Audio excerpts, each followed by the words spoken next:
ভারতীয় উপমহাদেশে ইসলাম কিভাবে এলো? যুদ্ধ সংঘাতের মধ্য দিয়ে নাকি অন্য কোনো কারণ? চলুন জানি। সিন্ধুর উপর আক্রমণ মোহাম্মদ বিন কাসিমের বাহিনী রাজা দাহিরকে পরাজিত করেছিল, কিন্তু এটাই কি ইসলাম ছড়িয়ে পড়ার সবচেয়ে বড় কারণ ছিল?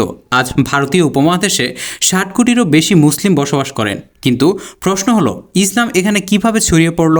ইসলাম কি তরবারির জোরে এসেছে, নাকি সুফি ও দরবেশদের বাণী মানুষের মন জয় করে নিয়েছে? বাস্তবতা তা নয়। মোহাম্মদ বিন কাসিম সিন্ধু জয় করেছিলেন ঠিকই, কিন্তু ইসলাম তার আগেই হিন্দুস্থানের বিভিন্ন প্রান্তরে পৌঁছে গিয়েছিল। আরব বণিকেরা কেরালা এবং গুজরাটের উপকূলীয় অঞ্চলে ইসলাম নিয়ে এসেছিলেন, তবে আসল পরিবর্তনটি এসেছে সুফিদের মাধ্যমে। তাদের ভালোবাসা, বিশ্বাসযোগ্যতা, তাদের অসাধারণ ব্যবহার, সততা এবং শিক্ষার মাধ্যমে লাখো মানুষের মন জয় করে নিয়েছিলেন। আর ঠিক এইভাবেই ভারতীয় উপমহাদেশে ইসলাম ধর্মের প্রচার ঘটেছিল। তাই তলোয়ারের জোর আর যুদ্ধ সংঘাত নয়, বরং উন্নত এবং পূর্ণাঙ্গ জীবন ব্যবস্থা এবং তাদের ব্যক্তিত্বই অমুসলিমদের মন জয় করে নিয়েছিলেন।